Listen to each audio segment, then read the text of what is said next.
எப்போ நாம் கர்த்தருக்கு உண்மையா இருக்கிறோமோ கர்த்தர் நம்மளுக்கு உண்மை உள்ள தேவன். அவ்வளவுதான். நீங்க செய்கிற ஒரே ஒரு காரியம், சபைக்கு வந்து நேருங்க, சபைக்குள்ள இணைந்து உங்க வாழ்க்கையை அர்ப்பணித்து கர்த்தருக்குள்ள இருங்க. கர்த்தர் பெரிய காரியங்களை செய்வார். நிச்சயமா இனி இந்த செய்வினையும் இந்த பலவீனமும் எதுவுமே உங்களை தாக்காது. நேற்று நல்லா தூங்குனீங்களா? கரங்களை தட்டி ஆண்டவரை துதிக்கலாமா? இந்த தாயாருடைய கண்ணீர பாருங்க. நல்ல உணவை சாப்பிடுங்க இன்னைக்கு, ஓகேங்களா? நான் பார்க்கணும் அதை நீங்க நல்லா சாப்பிடுறது. ஆமென். கரங்களை தட்டி ஆண்டவரை துதிக்கலாம். நீத்தனமா நடக்க முடியாத வந்த வாமா மேல நடந்து வாமா, இயேசுவின் நாமத்தில் வாமா. ஜெபம் பண்ணும்போது என்னமா ஆச்சு உங்களுக்கு? தள்ளிச்சு. ஓகே. இப்ப ஜெபாய்ச்சல் எப்படி இருக்கிறீங்க? உங்க கைகள் எல்லாம் செயல்படுதா இப்போ எல்லாம்? ஆமா.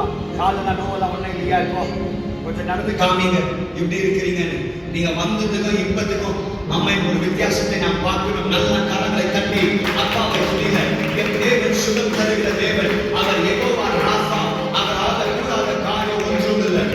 ஆமென்.